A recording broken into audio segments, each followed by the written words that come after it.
వాక్యంలోనికి వెళ్ళబోయే ముందు దేవునికి మహిమ కలుగును గాక. హల్లెలూయా, ప్రైజ్ ది లార్డ్. దేవుని వాక్యము సజీవమైంది. దేవుని వాక్యం చాలా బలమైనది. దేవుని వాక్యం ప్రభావవంతమైనది. దేవుని వాక్యం జీవము గలది. కనుక గడిచిన వారం దైవజనులు ఏ వాక్యాన్ని చెప్పారో ఎవరికైనా గుర్తుందా? చెప్పొద్దు, ఎవరికైనా గుర్తుందా?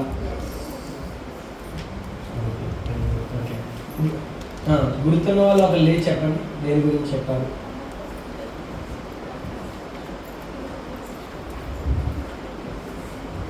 Thank you pastor sir for the opportunity. Last week అయ్యగారు చెప్పిన మెసేజ్ ఏంటంటే మనం సమస్త అధికారం పైన ఉన్నాము. సో దేనికి కూడా మనం లొంగాల్సిన అవసరం లేదు. అన్నీ మనం కమాండ్ చేయవచ్చు అనమాట, ప్రతి దాన్ని. సో మనం సమస్త అధికారం పైన ఎలా అయితే యేసుప్రభు వారు ఉన్నారో అలాగే మనం ఉన్నాం. యేసుప్రభు వారి శరీరం మనం ఉన్నాం కాబట్టి మనం కూడా అధికారం పైన ఉన్నాం, అంతేగాని అధికారం కింద లేము. Thank you pastor sir. Hallelujah. గుర్తొచ్చిందా అందరికీ? ఓకే, దేవునికి మహిమ కలుగును గాక. నాకు ఈ అవకాశం ఇచ్చినటువంటి స్థానిక సంఘ కాపరి గారికి నా కృతజ్ఞతలు, వందనాలు గారికి. అలాగే పరిశుద్ధ గ్రంథం నుంచి పేతురు రాసినటువంటి మొదటి పత్రిక 2వ అధ్యాయము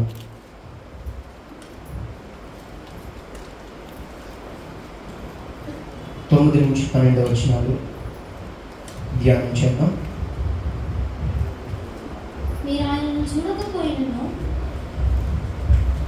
పేతురు రాసిన మొదటి పత్రిక.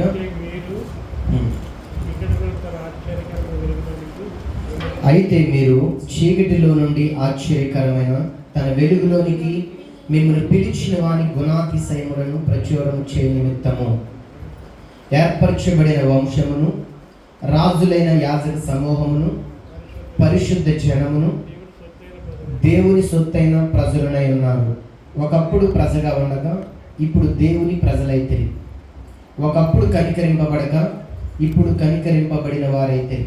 ప్రియులారా, మీరు పరదేశులను యాత్రికులనై ఉన్నారు కనుక ఆత్మకు విరోధముగా పోరాడు శరీరాశలను విసర్జించి అన్యజనులు మిమ్మల్ని ఏ విషయములలో దుర్మార్గులను దూషింతురో ఆ విషయంలో వారి మీ సత్క్రియలను చూచి వాటిని బట్టి దర్శన దినమున దేవుని మహిమపరిచినట్లు వారి మధ్యను మంచి ప్రవర్తన గలవారై ఉండవలెనని మిమ్మును బ్రతిమాలుకొనుచున్నాను. హల్లెలూయా, హల్లెలూయా.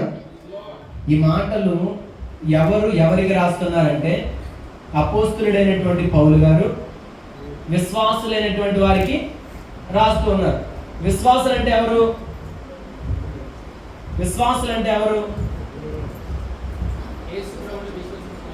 విశ్వాసులంటే ఇప్పుడు మనమే. అంటే మనకి రాస్తున్నటువంటి మాటలు, మీరు చీకటిలో నుండి ఆశ్చర్యకరమైన తన వెలుగులోనికి మిమ్మును పిలిచిన వాని గుణాతిశయములు, దేనంట? గుణాతిశయములను ప్రచురము చేయ నిమిత్తము ఏర్పరచబడిన వంశం అది. ఏ వంశం అది? ఏర్పరచబడిన వంశము. హల్లెలూయా. ఏర్పరచబడిన వంశము, రాజులైన యాజక సమూహము, పరిశుద్ధ జనము, దేవుని సొత్తైన. ఇది నా సొత్తు అని ఎప్పుడు అంటాం? ఇది నా సొత్తు అంటే నాది. ఇప్పుడు మనం ఎవరు అంటే దేవుని సొత్తు. మనం ఎవరి సొత్తు? దేవుని సొత్తు. దేవుని వాక్యము ఎంత ప్రాముఖ్యమైందంటే సామెతల గ్రంథము 4వ అధ్యాయం 20వ వచనంలో ఉంటది కదా, ఆయన వాక్యము వినాలి. ఆయన వాక్యం ఏం చేయాలి? వినాలి. ఆయన వాక్యము చూడాలి. ఏం చేయాలి? చూడాలి. ఆయన వాక్యము హృదయంలో దాచుకోవాలి. ఆయన వాక్యము నోటితో మాట్లాడాలి. మనం దేనితో అయితే నింపబడతామో, ఏది చూస్తామో, ఏది మాట్లాడతామో, ఏది వింటామో అదే మనం. హల్లెలూయా. అర్థమవుతుందండి? మనం ఎక్కడెక్కడో ఎదుగుతాం. ఇప్పుడు పాత నిబంధన కాలంలో దేవుడు ఎలా ప్రత్యక్షమయ్యాడు వారికి? ఎలా ప్రత్యక్షమయ్యాడు?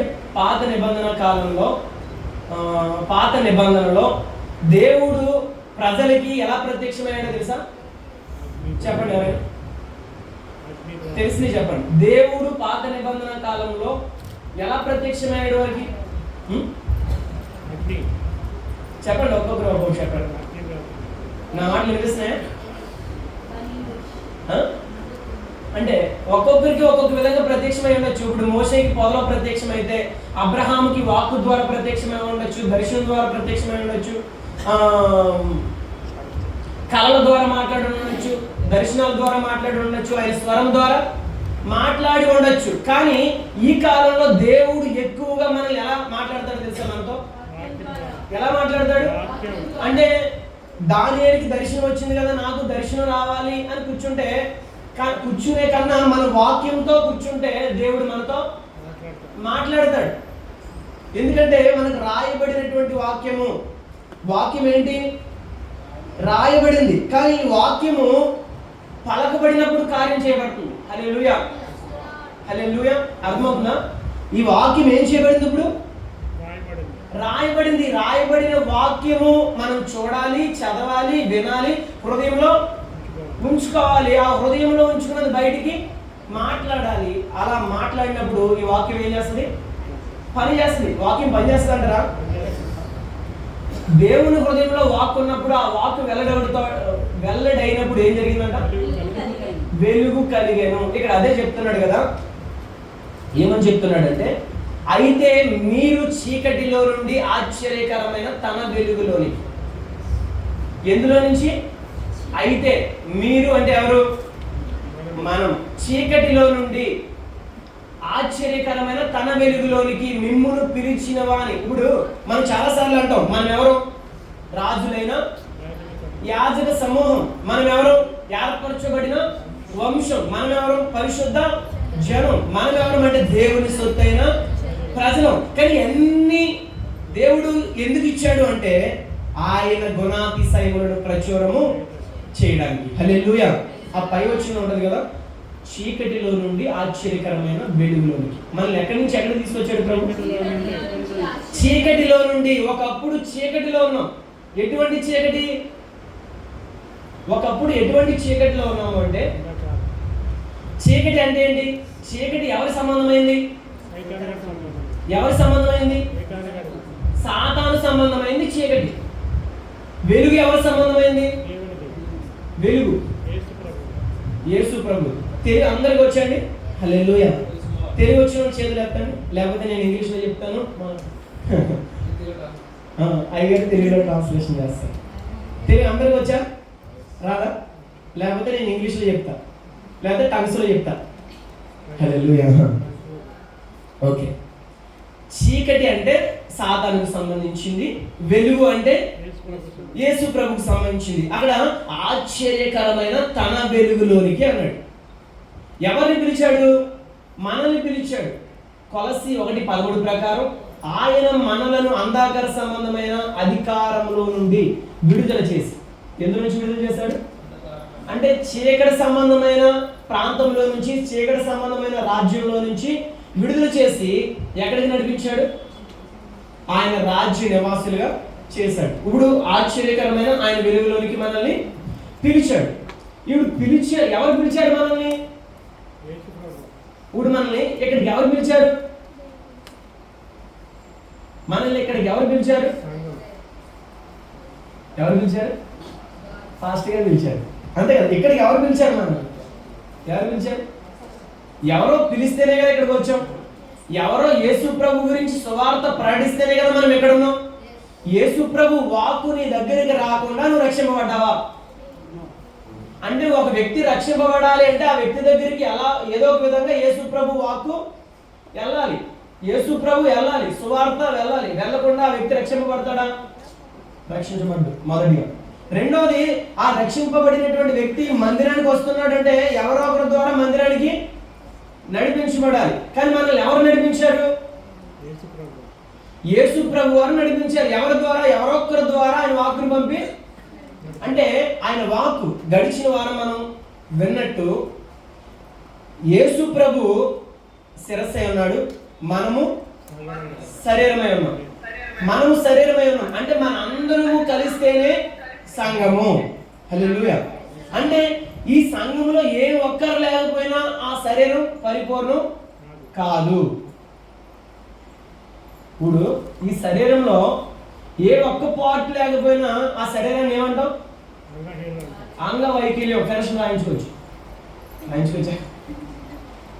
ఇప్పుడు ఏ పార్ట్ లేకపోయినా అంగవైకల్యం అంటారా, లేకపోతే పరిపూర్ణమైనటువంటి వ్యక్తి అంటారా? వ్యక్తి అనరు. ఎందుకు అంటే ఆ వ్యక్తిలో ఏదో ఒక లోపం ఉంది. అయితే ఇప్పుడు ఆయన శరీరమై ఉన్నాడు, ఆయన శిరస్సు అయి ఉన్నాడు. ఆయన శిరస్సు అయితే ఆయనకి మనం ఏమై ఉన్నాం? శరీరమై ఉన్నాం. అంటే మన అందరము కలిస్తేనే సంఘము, అది పరిపూర్ణమైన సంఘము. అన్ని సంఘాలు కలిస్తేనే సార్వత్రిక ఇంకోటి అనుకోవచ్చు. కేవలం మన సంఘం మాత్రమే ఆయన శరీరం అంటారా?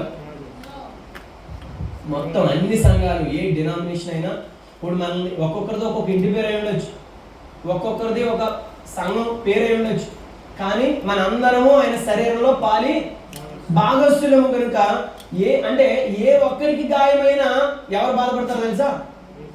యేసు ప్రభు వారు బాధపడతారు. నేను చెప్పేది ఏంటంటే, దేవుడు మనల్ని ఎందుకు, 4 విషయాలు ఉన్నాయి ఆ మాటలో. ఏర్పరచబడిన వంశము, పరిశుద్ధ జనము, రాజులైన యాజక సమూహము, దేవుని సొత్తైన ప్రజలు. ఇప్పుడు మనం ఎవరు? దేవుని యొక్క స్వాస్యము. దేవుడు మనల్ని కొన్నాడు, కన్నాడు. దేవుడు మనల్ని ఏర్పరచుకున్నాడు. ఎందుకు ఏర్పరచుకున్నాడు అంటే ఆయన గుణాతిశయములను ప్రచురము చేయడానికి. ఆయన గుణం ఏంటి? ఆయన క్యారెక్టర్ ఏంటి? ఆయన పాత్ర ఏంటి? ఆయన స్వభావం ఏంటి? ఇప్పుడు ఆయన గుణాతిశయములను ప్రచురం చేయాలంటే మనకు తెలిస్తేనే మనం ఏం చేయగలుగుతాం? ప్రచురం చేయగలుగుతాం. మరి మనకు ఎలా తెలుస్తుంది ఆయన గుణం ఏంటో, ఆయన అతిశయం ఏంటో, ఆయన గుణాతిశయం ఏంటో మనకు ఎలా తెలుస్తుంది అంటే, ఎలా తెలుస్తుంది? వాక్యం ద్వారానే తెలుస్తుంది. అదే ఉంటది సామెతల గ్రంథం. మనం ఎక్కడెక్కడో అన్ని ఎదుగుతుంటాం, కానీ అన్ని ఎక్కడ ఉంటాయో తెలుసా? వాక్యంలో ఉంటాయి. సామెతల గ్రంథము 4వ అధ్యాయము 20 నుంచి 22 వచనాలు మనం చూసినట్లయితే, గుణము చాలా ప్రాముఖ్యమైనది ప్రియులారా. హల్లెలూయా. తీసారా? సామెతల గ్రంథము 4వ అధ్యాయము 20 నుంచి 22 వచనాలు.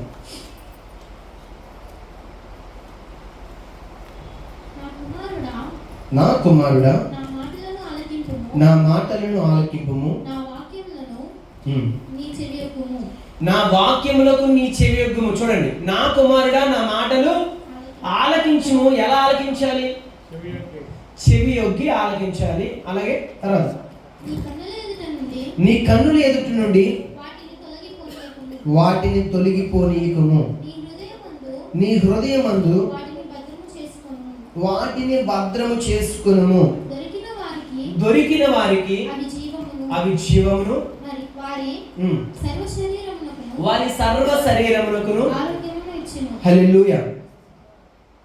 వాక్యము ఔషధంగా మారుతుంట. వారి సర్వ శరీరమునకును ఏదిస్తుందంట? ఏమిస్తుంది? ఆరోగ్యం. వాక్యం ఆరోగ్యం ఇస్తుందా? నిజంగా ఇస్తుంది. హల్లెలూయా. అంటే మరి వాక్యము ఆరోగ్యం ఇస్తే మనం ఆరోగ్యాన్ని ఎక్కడ వెతుక్కుంటాం? అర్థమవుతుందా? ఆరోగ్యము వాక్యంలో దొరుకుతుంది అని తెలిసినప్పుడు మనం ఆరోగ్యాన్ని ఎక్కడ వెతుక్కోవాలి? వాక్యంలో వెతుక్కోవాలి. ఇప్పుడు స్వస్థత వాక్యంలో దొరుకుతుంది అన్నప్పుడు స్వస్థత ఎక్కడ వెతుక్కోవాలి? వాక్యంలో వెతుక్కోవాలి. ఇప్పుడు ఆర్థిక వనరులు వాక్యంలో ఉన్నాయి అంటే మనం ఎక్కడ ఎదగాలి దాన్ని?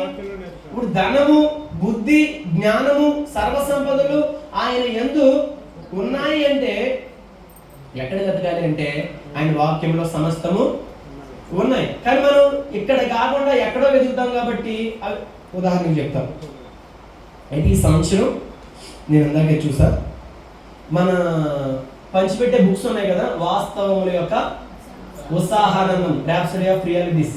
ఈ బుక్స్ చాలా ఖర్చుతో కూడుకున్నటువంటి, అవి ప్రింట్ చేయడం చాలా ఖర్చుతో కూడుకున్నటువంటి పని. అయితే ప్రపంచంలో అత్యంత ధనవంతుడు ఎవరో తెలుసా? ప్రపంచంలో అత్యంత ధనవంతుడు ఎవరు? బిల్ గేట్స్ కాదు, ఎలన్ మస్క్ ఇప్పుడు ప్రజెంట్ అనుకుంటా. అయితే ఇప్పుడు ఆయన అంటే ఈ సంవత్సరం అత్యధికంగా ర్యాప్సడీ ఆఫ్ రియాలిటీస్ కి ఎక్కువగా ఆర్థిక వనరులు సమకూర్చింది ఆయనేనంట. హల్లెలూయా. అర్థమైందా చెప్పింది? ఇప్పుడు నిన్న పాస్టర్ క్రిష్ గారు నిన్న అనౌన్స్ చేశారంట. ఏమని అంటే ప్రపంచంలో అంటే ఇప్పుడు అందరికంటే ఎక్కువగా ఈ బుక్స్ కోసం విత్తిన వ్యక్తి ఎవరో తెలుసు ఈ సంవత్సరం? Elon Musk. హల్లెలూయా. మీరు అనుకోవచ్చు ఆయన ధనవంతుడు కాబట్టి ఇస్తాడు అనుకోవచ్చు. ఆయన ధనవంతుడు కాబట్టి ఇస్తాడు అంటారా? విత్తే హృదయం ఉంది కాబట్టి ధనవంతుడు అయ్యాడు. హల్లెలూయా. అర్థమైందా? ఆయన ధనవంతుడై ఉన్నాడు, ప్రపంచంలో అత్యంత ధనవంతుడు కాబట్టి అందరికన్నా ఎక్కువ విత్తాడు అని అనుకోవడానికి లేదు. ఆయన ఇచ్చే హృదయం ఉంది కాబట్టి దేవుడు ఆ స్థితిలో ఆయన్ని పెట్టాడు. హల్లెలూయా. దేవుడు ఖచ్చితంగా ఇచ్చేవారిని ఏం చేస్తాడు? దేవుడి దృష్టిలో 2 కాయిన్లు ఇచ్చింది ఆమె, కానీ ఆమె దేవుడి దృష్టిలో అందరికన్నా ఎక్కువ ఇచ్చిందని ఎందుకన్నాడు? జీవనం అంతా ఇచ్చేసింది. అంటే ఇచ్చే హృదయం.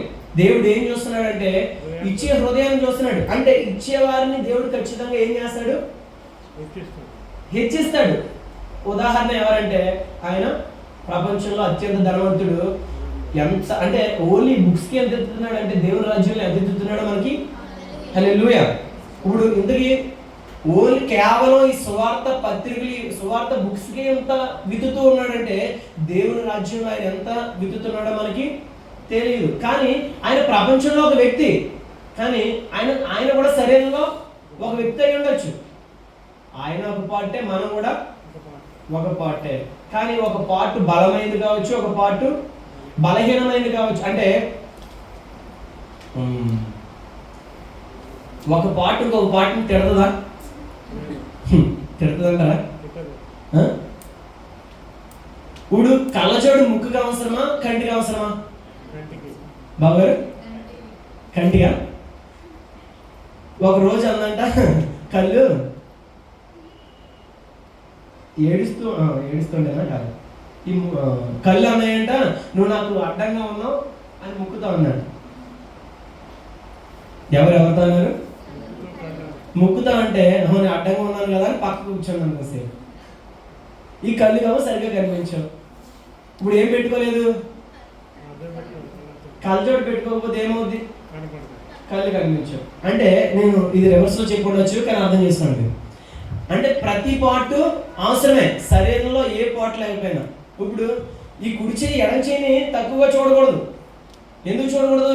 నువ్వు తక్కువ పని చేస్తున్నావు కదా, నువ్వు పనికిరాని పని కదా. ఇప్పుడు చూడండి, ఎక్కడికైనా ఎవరికైనా కొత్తగా పెళ్ళి అయింది అనుకో, కొత్త జంటని ఇంట్లో తీసుకొచ్చే ముందు ఎడం కాలు పెట్టి, ఏ కాలే అంటే ఏంటి? కుడి కాలు ఏంటి, ఎడం కాలు ఏంటి? 2 కాళ్ళు వాళ్ళే కదా, వాళ్ళే కదా. ఇప్పుడు ఎడం చేయి చేసే పని కుడి చేయి తెలీదా? ఇప్పుడు కుడి చేయి ఏం చేస్తుంది, ఎడం చేయికి తెలీదా? ఎడం చేయి ఏం చేస్తుందో కుడి చేయికి తెలుసా తెలీదా? ఇప్పుడు ఎడం చేయ లేకపోయింది అనుకో, అన్ని పనులు ఏ చేతితో చేయాలి? మీరు ఎప్పుడు ఎడం చేతితో తినేవాళ్ళని చూడలేదా?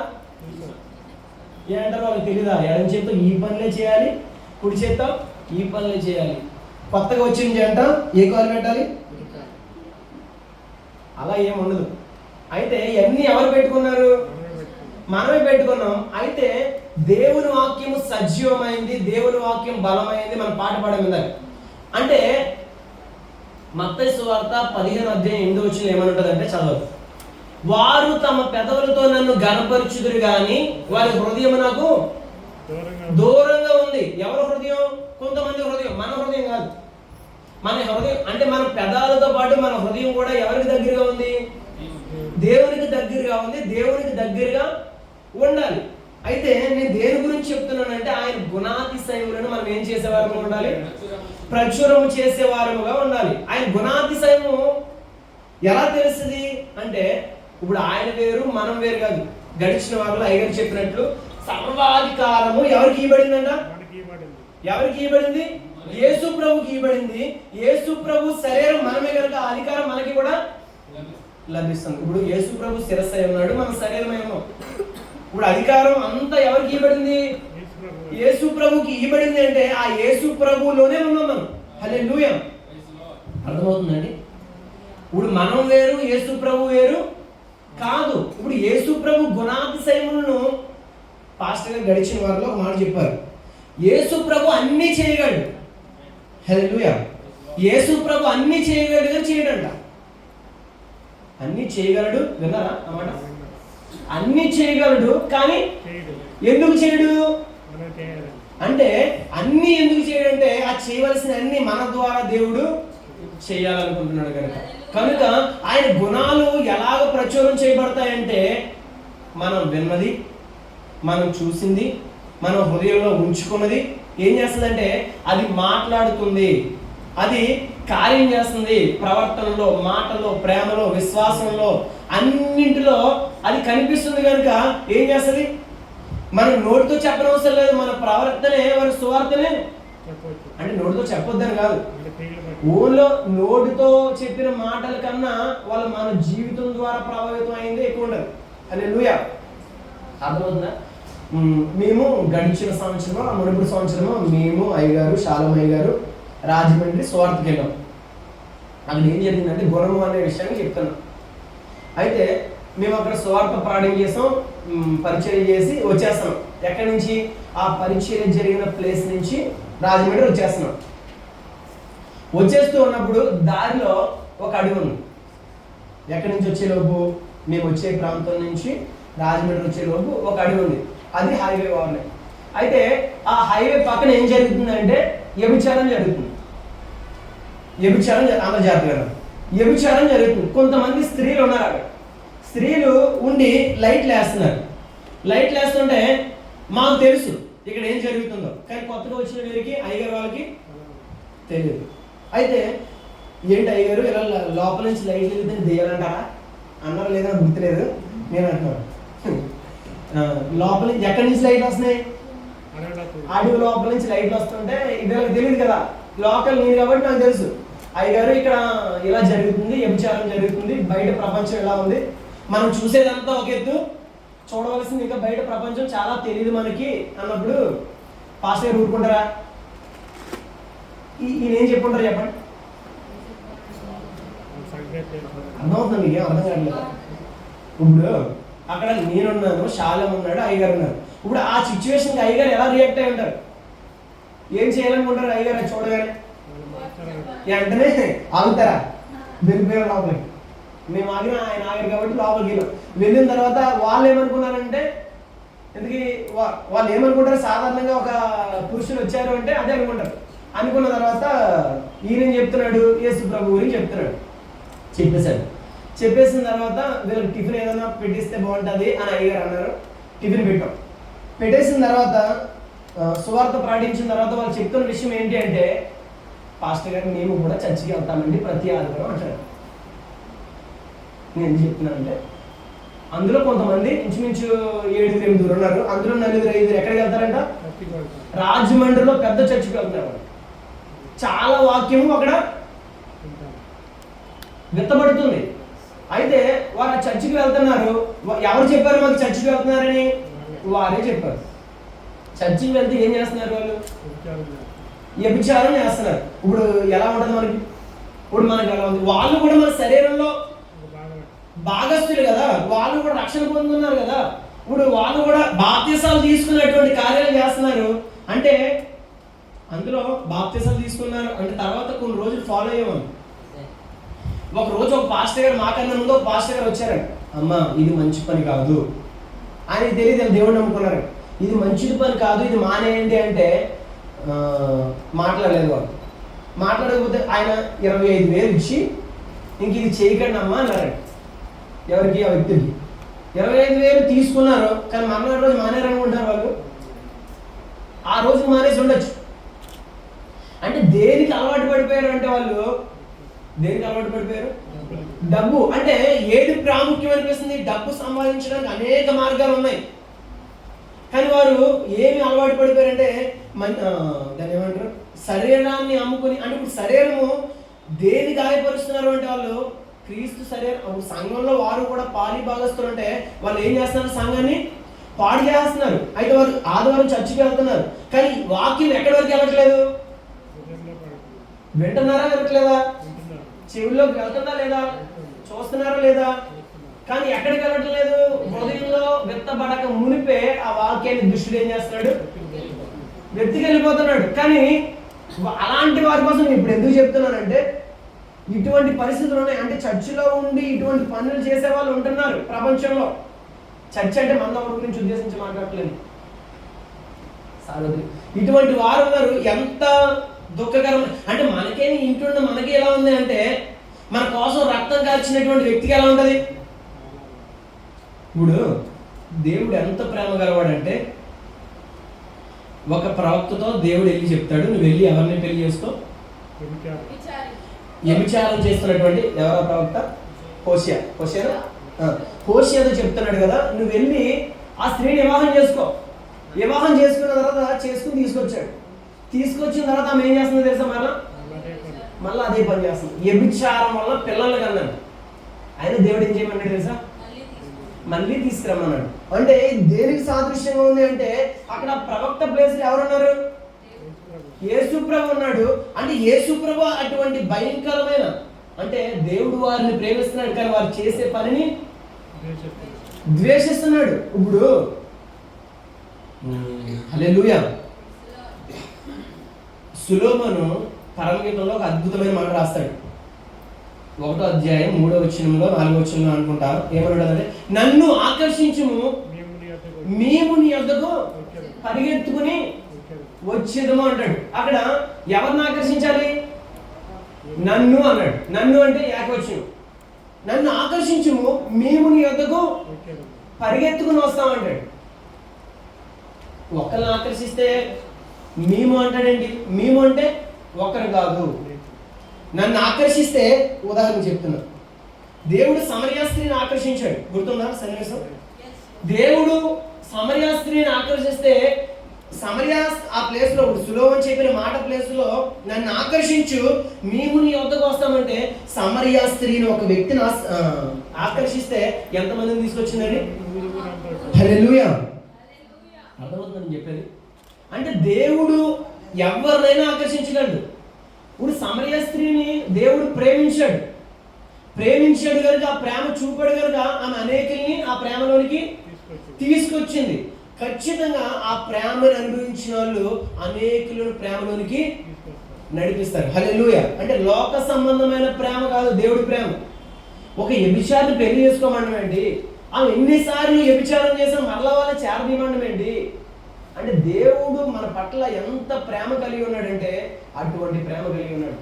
అదే నిస్వార్థమైన ప్రేమ. మనల్ని ప్రేమించే వాళ్ళని ప్రేమిస్తామేమో మనం, కానీ దేవుడు అటువంటి ప్రేమ కలిగిన వాడు కాదు. నేను చెప్పేది ఏంటి అంటే, ఆయన గుణాతిశయాలు. ఇప్పుడు ఆయన ఎంత ప్రేమ లేకపోతే ఇటువంటి వ్యక్తులందరినీ క్షమిస్తాడు. పాత నిబంధన కాలంలో ఉన్నట్టు ఉందనుకోండి మన పరిస్థితి. వాళ్ళు ఉంటారంటారా? ఎవరు అక్కడ వ్యభిచారం చేస్తున్న స్త్రీలు ఉంటారంటారా? మనం వాళ్ళు కూడా వదిలేండి, ఎంత భక్తి చేస్తాం మనం ఉంటామంటారా?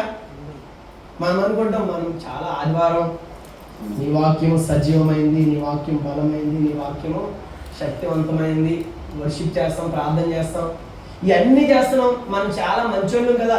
మనం మంచోళ్ళమే. దేన్ని బట్టి మంచోళ్ళు? క్రీస్తుని బట్టి మనం మంచోళ్ళం. క్రీస్తుని బట్టి చదువుదాం అన్నమాట. మీరు చీకటిలో నుండి ఆశ్చర్యకరమైన తన వెలుగులోనికి మిమ్మల్ని పిలిచిన వాని గుణాతిశయములను. ఎందుకు ఈ 4 బిరుదులు 4 ఎందుకు ఇచ్చాడు? ఆయన సొత్తుగా ఎందుకు చేసుకున్నాడు? ఎందుకు ఏర్పరచబడిన వంశము, ఎందుకు పరిశుద్ధ జనము, ఎందుకు రాజులైన యాజక సమూహం అంటే పైన చెప్తున్నాడు ఆయన గుణాతిశయములను ప్రచురం చేయడానికి. ఒకప్పుడు కనికరింపబడక ఇప్పుడు కనికరించబడ్డాం. ఒకప్పుడు దేవుని ప్రజలం కాదు, ఇప్పుడు దేవుని ప్రజలం. పరదేశులము యాత్రికులై ఉన్నాము కనుక అన్యజనులు మనలను ఏ విషయంలో దుర్మార్గులను. ఇప్పుడు పాస్టర్ గారికి కాబట్టి మనకు చెప్పింది, వచ్చిన ప్రతి ఒక్కరు నేను యేసుని నమ్ముకున్నాను, నేను చర్చికి వెళ్తామండి అన్నారు అనుకో. ఎవరు ఆ వ్యక్తులు? ఎలా ఉంటుంది అంటే, సంఘానికి వెళ్తూ వీరే. మొన్న సతీష్ కుమార్ అయ్య గారిది బర్త్డే జరిగింది. ఆ బర్త్డేలో రేవంత్ రెడ్డి గారు ఒక మంచి మాట చెప్పారు. బయట ఇటువంటి భయంకరమైన పరిస్థితులు ఉన్నాయి. ఎటువంటి పరిస్థితులు? వ్యభిచారం, మారక ద్రవ్యాలు, డ్రగ్స్, ఇటువంటి అన్ని తగ్గాలి అంటే కేవలం మీ ద్వారానే జరుగుతుంది అయ్యారు. హల్లెలూయా. ఎటువంటి వారి ద్వారా జరుగుతుంది? ఇప్పుడు ప్రపంచంలో చెడు ఇంత స్పీడ్గా లేదు అంటే మనం చూస్తున్నది తక్కువ పర్సెంట్, 1% 2% ఉంటుంది. ఆ 1% 2% జరుగుతుంది. కేవలం భయంకరమైన పరిస్థితులు అలా తక్కువ ఉన్నాయి అంటే కేవలం ఎవరి ద్వారా తెలుసా? క్రైస్తవుల ద్వారా మాత్రమే. హల్లెలూయా. వాక్కు ప్రకటన ద్వారా మాత్రమే, సంఘాల ద్వారా మాత్రమే, దేవుని మీద ఉన్న భక్తి భయంతో మాత్రమే ఎన్ని తగ్గుతున్నాయి. మీరు నమ్ముతారా? అంటే ఒక దేవుని నమ్మనటువంటి వ్యక్తి, దేవుని నమ్మేటువంటి వ్యక్తికి అధికారంలో ఉండి మా ద్వారా ఒక శాసనం విడుదలైంది అనుకో, ఆ శాసనం చేస్తారా చేయరా? రాష్ట్రంలో డ్రగ్స్ పూర్తిగా నిర్మూలన చేయాలి వారు అనుకుంటే స్ట్రిక్ట్గా చేయగలరా చేయలేరా రూల్స్? కానీ మా వల్ల కూడా కాదు, కానీ మీ ద్వారా అవి అవుతాయని ఎందుకు అంటున్నానంటే మన దేవుడు అంత గొప్పడు కాబట్టి. హల్లెలూయా. వీరు మానిపించగలరేమో కానీ అలవాటైన ఎలాగైనా తెచ్చుకుంటారు. కానీ ప్రార్థన చేసే దేవుడు ఆ ప్రార్థనకు ప్రతిఫలంగా ఏం చేస్తాడు? అటువంటి వ్యక్తులు దేవుడు మార్చుకుంటాడు. ఒకనొక రోజు మనల్ని మార్చుకున్న దేవుడు వారిని కూడా ఖచ్చితంగా మార్చగలడు. హల్లెలూయా. మనల్ని మార్చిన దేవుడు వారిని కూడా మార్చగలడు. కనుక మనం ఏదైతే వింటున్నామో అది చాలా జాగ్రత్త. మనం వాక్యాన్ని వినాలి, వాక్యం చూడాలి, వాక్యం చదవాలి, వాక్యం మెడిటేట్ చేయాలి, వాక్యాన్ని కంఠస్థం చేయాలి, వాక్యం హృదయంలో నింపుకోవాలి. ఆ వాక్యము మనం మాట్లాడితే ఏం రావాలి? మన నోటంట వాక్యం రావాలి. వాక్యం ఎలా పనిచేస్తుందో తెలుసా? ఆయన ఇప్పుడు బైబిల్లో సృష్టి అంతా ఆయన మాట వింటదంట. ఏమింటది? సృష్టి అంతా ఆయన మాట వింటుంది. సూర్యచంద్ర నక్షత్రాలు ఆయన మాట వింటున్నాయి, గాలి ఆయన మాట వింటుంది, పంచభూతాలు నింగి నేల నిప్పు వాయువు ఇవన్నీ ఆయన మాట వింటున్నాయి. ఆకాశంలో ఎగిరే పక్షులు, సముద్రాల్లో ఉండే జలచరాలు ఆయన మాట వింటున్నాయి, భూమి మీద నడిచే జంతువులు. కానీ ఎవరు వినట్లేదు? ఎవరు వినట్లేదు? ప్రజలు వినట్లేదు. కానీ వినే రోజు వచ్చింది. హల్లెలూయా. హల్లెలూయా. వినబోయే రోజులు ఉద్యమం అంట హైదరాబాద్లో ప్రారంభం అవుతాడు. హల్లెలూయా. రాబోయే రోజుల్లో ఒక వ్యక్తి ఒక దేశాన్ని మన్నించగలిగినప్పుడు ఇంతమంది వ్యక్తులు మన్నించబడితే ఎంతమందిని మన్నించగలం? హైదరాబాద్ని తగలబెట్టేచ్చు. ఏం పోసి సువార్త ప్రకటన చేసి, సువార్త అంట దేవుని యొక్క శక్తి అంట. సువార్త ఏంటి? దేవుని యొక్క శక్తి. ఆ శక్తి ఎవరి నోటి ద్వారా ప్రకటించబడినా కనిపిస్తుంది, పని చేస్తుంది. హల్లెలూయా. కనుక నిజంగా పని చేస్తుందా? ఒక వ్యక్తి ఒక దేశాన్ని మార్చగలరా? ఒక వ్యక్తి ఒక దేశాన్ని ప్రభావితం చేయగలరా? ఒక వ్యక్తి ఆయన గుణంతో, ఆయన భక్తితో, ఆయన ప్రార్థనతో, ఆయన యొక్క దేవుడి మీద ఆధారపడినప్పుడు ఒక దేశాన్ని ప్రభావితం చేయగలంటే చేసిన భక్తులు ఉన్నారు. హల్లెలూయా. పాత నిబంధనలో చేసిన భక్తులు ఉన్నారు. కానీ వారికంటే శ్రేష్టమైన నిబంధన యేసు ప్రభు మనకు తోడుగా ఉన్నాడు. యేసు ప్రభు శరీరంలో మనం భాగంలో ఉన్నాం కనుక మన ద్వారా ఇంకా దేవుడు గొప్ప కార్యాలు చేయగలడు. పాత నిబంధనలో ఒక వ్యక్తి గురించి చెప్పండి, దేశాన్ని ప్రభావితం చేయగలిగిన వ్యక్తి పేరు చెప్పండి. అబ్రహాము, జోసెఫ్, ఇంకా అనేకులు ఉన్నారు. అయితే ఒక దేశంలో ఒక శాసనం విడుదలైంది. ఒక దేశంలో ఒక శాసనం విడుదలైంది. ఏంటి ఆ శాసనం అంటే 60 మూరల ఎత్తు, 6 అడుగుల వెడల్పు ఉన్నటువంటి ఒక విగ్రహాన్ని నిలబెట్టించాడు నెబుకద్నెజరు. దానియేలు గ్రంథం 3వ అధ్యాయంలో నిలబెట్టిస్తే ఇప్పుడు ఎందుకు ఆ పై అధ్యాయంలోనే ఉంటుంది. ఏమని ఉంటుందంటే రాజు కలగంటాడు, కలగని ఏం చేస్తాడు? ఆ కళని మర్చిపోతాడు. మర్చిపోయిన తర్వాత ఆ దేశంలో ఉన్నటువంటి ప్రముఖ జ్యోతిష్కులు, శకునగాండ్రు, చేతబడి చేసే వాళ్ళని, శకునం చెప్పే వాళ్ళని అందరినీ తీసుకొస్తాడు. ఎవరు? రాజు. తీసుకొచ్చిన తర్వాత మీరు నా కలభావం చెప్పండి అంటే, రాజుగారు కలభావం చెప్పండి, మేము మీకు కళ చెప్పండి, మేము మీకు అర్థం చెప్తామంటారు. రాజుగారు ఇచ్చిన ట్విస్ట్ ఏంటంటే కళ మర్చిపోయాడు. ఎన్నో వస్తాయి కళలో, కళ మర్చిపోయాడు. కళ మర్చిపోయిన తర్వాత ఒకవేళ మీకు చెప్పకపోతే ఏం చేస్తాను? మిమ్మల్ని అందరినీ చంపేస్తాను అన్నాడు. ఈ విషయం ఎవరికి తెలిసింది? దానియేలుకి తెలిసింది. తెలిసిన వెంటనే ఆ వ్యక్తి ఏం చేస్తాడు తెలుసా? తన స్నేహితులు ఉన్నారంట 3, షద్రక్, మేషక్, అబేద్నెగో. వాళ్ళ 3కి ప్రార్థన చేయమని చెప్తాడు. నేను ప్రార్థన చేస్తానంటాడు. ప్రార్థన చేసి పడుకుంటాడు. ఆ రాత్రి దర్శనమందు దేవుడు దానియేలుతో మాట్లాడిన తర్వాత ఉదయమే ఆ రాజు యొక్క ఎవరైతే ఈ శాసనాన్ని ఎవరైతే చంపడానికి సిద్ధమవుతారో ఆ వ్యక్తి దగ్గరికి వెళ్ళి నేను కలపాలని చెప్తాను అంటాడు. చెప్తాడు. రాజు దగ్గరికి వెళ్తాడు. చెప్పిన తర్వాత రాజు ఏదైతే చేయబోయాడో అన్ని చెప్తాడు. ముందు ఏం చేశాడు, తర్వాత ఏం చేశాడు, కళలు ఏం కనిపించింది, దర్శనం ఏం కనిపించింది అన్ని చెప్తాడు. చెప్పిన తర్వాత వెంటనే ఆ రాజు ఏం చేశాడు తెలుసా? కళ అంతా చెప్పిన తర్వాత దానియేలుకి సాష్టాంగ పడ్డాడు. హల్లెలూయా. ఏంటి, ఒక రాజు ఒక సేవకుడు అనే దానికంటే బానిస ఆ దేశానికి ఎలా వచ్చాడు? బానిసకి సాష్టాంగ పడ్డం ఏంటి? పడ్డాడు. దానియేలు పూజించమన్నాడు. అక్కడ దానియేలుకి పూజించమన్న తర్వాత దానియేలుని ఒక ప్రముఖ వ్యక్తిగా పెట్టాడు ఆ దేశంలో. పెట్టిన తర్వాత దానియేలు రికమెండ్ చేస్తున్నాడు. ఎవరిని? శద్రక్ మేషక్ అబేద్నెగోని రికమెండ్ చేస్తున్నాడు. ఇప్పుడు రికమెండ్ చేస్తున్నాడు. ఏమని చేస్తున్నాడు? వీరిని కూడా మీ రాజ్యంలో ఒక ప్రముఖమైన వ్యక్తులు పెట్టండి అంటే ఆ రాజ్యంలో రాజకార్యాలు విచారించేటువంటి వ్యక్తులుగా ఈ ముగ్గురిని పెట్టాడు. ఇప్పుడు పెట్టిన తర్వాత ఒక శాసనం విడుదలైంది. ఇప్పుడు శాసనం విడుదలైన తర్వాత వారు కూడా ఏం చేయాలి? పాటించాలి. ఇప్పుడు అందరూ పాటిస్తున్నారు, కానీ ముగ్గురు వ్యక్తులు పాటించలేదు.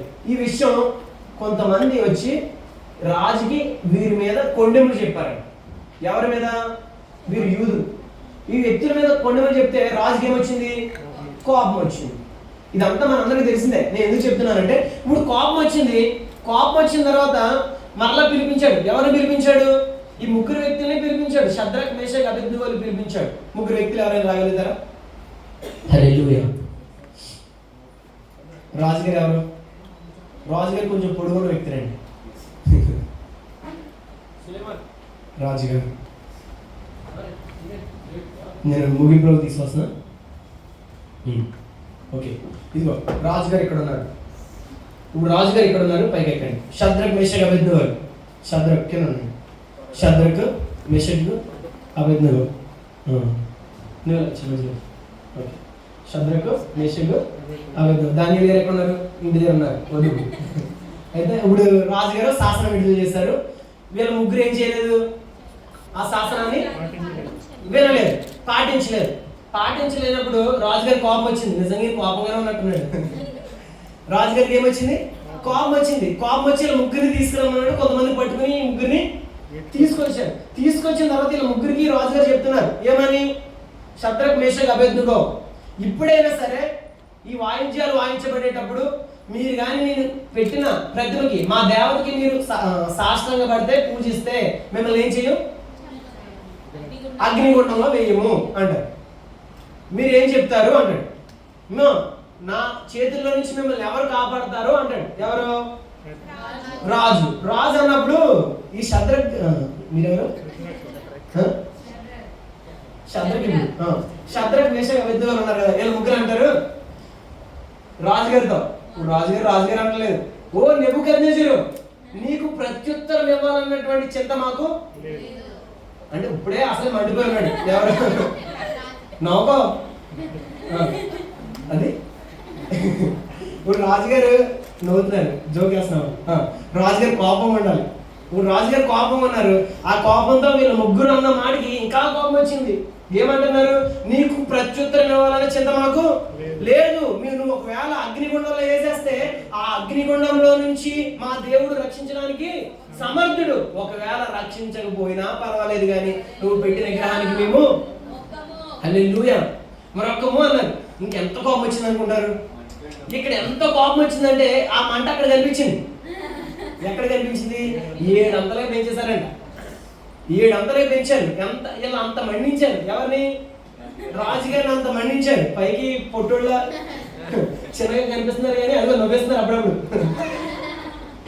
7 అంతలు చేశారు. 7 అంతలు చేసిన తర్వాత కొంతమంది బలవంతుల వ్యక్తులను పిలిచి వీళ్ళ ముగ్గురిని అందరూ పడేసేమన్నారు. ఇప్పుడు పడేశారు, కడ్డేసి పడేశారు. పడేసిన తర్వాత ఆ మంట కాకుండా ఇసిరిన వాళ్ళు చనిపోయారంట. అయితే ఇప్పుడు వీళ్ళ ముగ్గురితో పాటు 4 వ్యక్తి ఉన్నాడు. ఎక్కడ? హల్లెలూయా.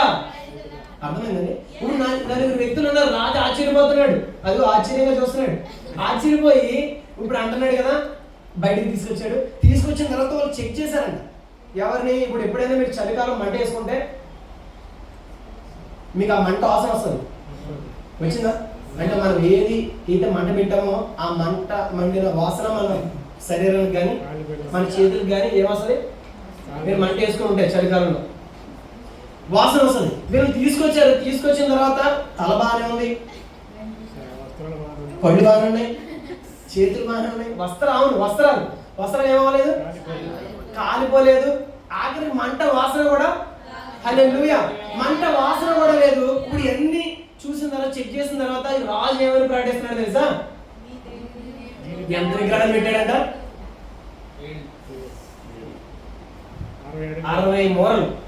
మూర అడిగికన్నా పెద్ద ఉండొచ్చు. 60 మూరల ఎత్తు, 6 మూరల వెడల్పోయినటువంటి ఏ విగ్రహం? ఇప్పుడు పెట్టాలి అలాంటి బంగారు విగ్రహాన్ని. మొక్కుబడేమో కానీ మొక్కడమేమో కానీ ఏం చేస్తారు దాన్ని?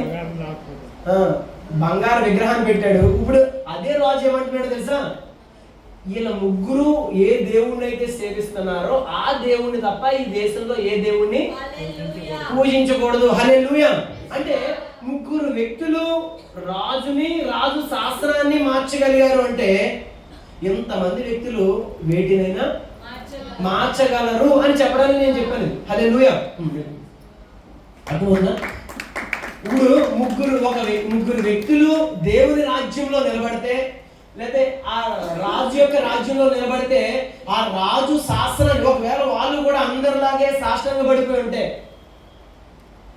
అందరిలాగే వాళ్ళు కూడా ఆ సాష్టాంగ పడి అగ్రహాన్ని మొక్కుంటే ఈ రోజు ఆ రాజ్యం ప్రభావితం అయి ఉండేది ఆ దినాల్లో. కనుక దేవుని కోసం మనం నిలబడే వాళ్ళుగా ఉండాలి. ఆయన గుణాతిశయములను ప్రచురం చేసే వారముగా ఉండాలి. మన మాట అపోస్తలుడైన పౌలు తిమోతికి రాస్తా అంటాడు కదా, నీ యవ్వనమును బట్టి ఎవడును నిన్ను తృణీకరింపనీయకము గాని మాటలోను, ప్రవర్తనలోను, ప్రేమలోను, విశ్వాసంలోను, పవిత్రతలోను విశ్వాసులకు అనేకులకు మాదిరిగా ఉండి అంటాడు. ఇక్కడ ఎక్కువ యవనస్తులమే ఉన్నాం. బైబిల్ చెప్తుంది యవనస్తులు తప్పక ఉన్నారా? ఎందుకు రాశారు? ఓకే, తొట్టిల్లుతారు కానీ దానికి తొట్టిల్లకుండా ఉండడానికి కూడా ఏం చేయాలో ఉంది బైబిల్లో. యవనస్తులు తప్పక రాశాడు. తొట్టిల్లుతారు కానీ దేవుని వాక్యము మన హృదయంలో నింపబడితే మనం ఏమైపోము?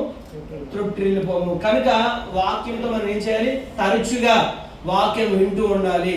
దైవజనులు ఇప్పుడు ప్రార్థన పెట్టినా మనకు అవకాశం ఉన్నప్పుడల్లా వాక్యాన్ని, ఆదివారం ఒక్కరోజు మాత్రమే కాదు ప్రతిరోజు వాక్యాన్ని వినాలి.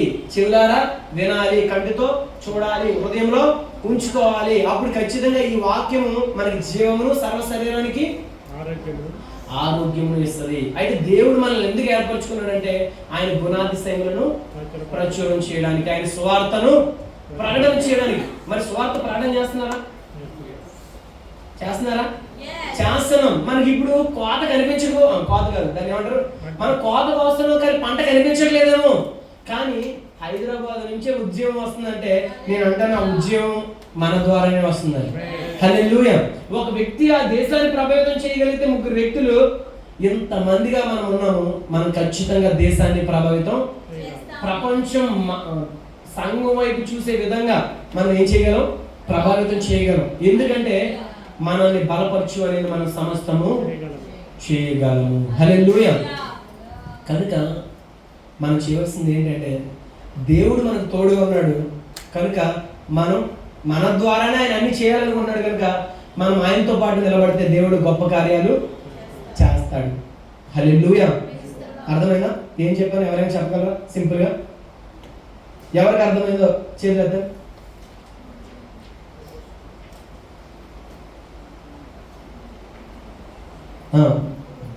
దివ్య ఏం అర్థమైందో సింపుల్గా.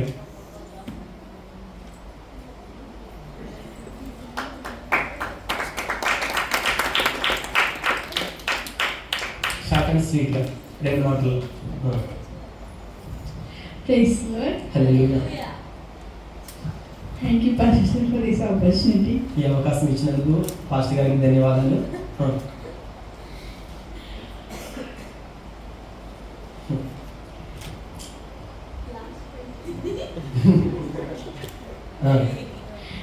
దేవుడు చాలా చేయాలనుకుంటారు. సో ఆయన మనల్ని సో మనతో కలిసి ఆయన చాలా చేయాలనుకుంటారు. సో మనం ఆయనతో ఉన్నప్పుడు ఆయన ఏదైతే చేయాలనుకుంటారో మనతో కలిసి ఆయన చేస్తారు. అయితే మీ అందరూ అదే చెప్పాలనుకుంటారా? అంటే ఒక్కొక్కరికి ఒక్కొక్క విధంగా అర్థమై ఉండొచ్చు. నేను చెప్పేది ఏంటి అంటే ఆయన గుణాతిశయములను మనం ప్రచురం చేయాలి. మనం అదే చేస్తున్నాం. కానీ మన మాటల ద్వారా ప్రచురం చేసే కన్నా మన జీవితాల ద్వారా మనం ఏం చేయాలి? ప్రచురం చేసే వారంగా మనం ఉండాలి. శద్రక్ మేషక్ అబేద్నెగోలు వారి జీవితము కనిపించింది అక్కడ. ఓ శాసనం విడుదలైనప్పుడు వారు నిలబడ్డారు. దేనికి వ్యతిరేకంగా? అక్కడ రాజుకి వ్యతిరేకంగా నిలబడ్డారు. కానీ ఎవరికి ప్రతినిధులుగా నిలబడ్డారు? దేవునికి ప్రతినిధులుగా నిలబడ్డారు. కానీ దేవుడు విడిచిపెట్టాడా? విడిచిపెట్టలేదు. కానీ మనం దేవునికి ప్రతినిధిగా ఎటువంటి శాసనాలు రాబోయే రోజుల్లో విడుదలైనా మనం ఎవరి కోసం నిలబడాలి? దేవుని కోసం నిలబడే వ్యక్తులుగా మనం ఉండాలి. ఆయన గుణాతిశయములను ప్రచురం చేసే వ్యక్తులుగా మనం ఉండాలి. ఇది నేను చెప్పేది. కనుక ఒకవేళ వచ్చే వారం అయ్యగారు అడిగితే మనం చెప్పేలా ఉండాలి. ఇది ఒక్క వారమే కాదు, ప్రతి వారము డైరీస్ మెయింటైన్ చేయండి. చెప్పిన వాక్యము డైరీస్ మెయింటైన్ చేయడం మాత్రమే కాకుండా ఇంటికి వెళ్ళిన తర్వాత ధ్యానించడం అలవాటు చేసుకుంటే విన్న వాక్యం మనం మర్చిపోకుండా ఉండగలుగుతాం. దేవుడు ఈ మాటలు మనందరింటిలో దీవించి ఉన్నాడు. నాకు అవకాశం ఇచ్చిన పాస్టర్ గారికి వందనాలు. దేవునికి మహిమ కలుగుగాక. సో వాక్యం విని మీరందరూ బలపరచబడని నేను భావిస్తున్నాను. సో ఇక్కడ ఉన్న వారు ఎవరైనా సరే లేకపోతే ఆన్లైన్లో వీక్షిస్తున్న వారు ఇంకా మీరు యేసు ప్రభువు అని ఒక సొంత రక్షకునిగా ప్రభువుగా అంగీకరించలేదు అంటే మీరు నా తర్వాత మీకు మాటలు మీరు చెప్పవచ్చు, మీరు రక్షింపబడతారు. ఓకేనా? సో నా తర్వాత ప్రార్థన చేద్దామని. యేసు ప్రభువా, నువ్వు నా కోసము చనిపోయి తిరిగి లేసావని హృదయపూర్వకంగా నేను విశ్వసిస్తున్నాను. నీవు నా ప్రభువు అని రక్షకుడని అంగీకరిస్తున్నాను. Amen, amen, amen. Praise Lord. So ఎవరికి మాటలు చెప్పారో నేను కోసం ప్రార్థన చేస్తున్నాను. యేసు ప్రభు యొక్క నామం చేత నువ్వు ముద్రింపబడును గాక. ఈ క్షణమే పరిశుద్ధాత్మ పొందుదును గాక. Amen, amen, amen. Hallelujah. Praise Lord. అందరూ నిల్చుందామండి. విన్న వాక్యాన్ని బట్టి మనం ఒక కృతజ్ఞత అర్పణ మనం తీసుకుందాము.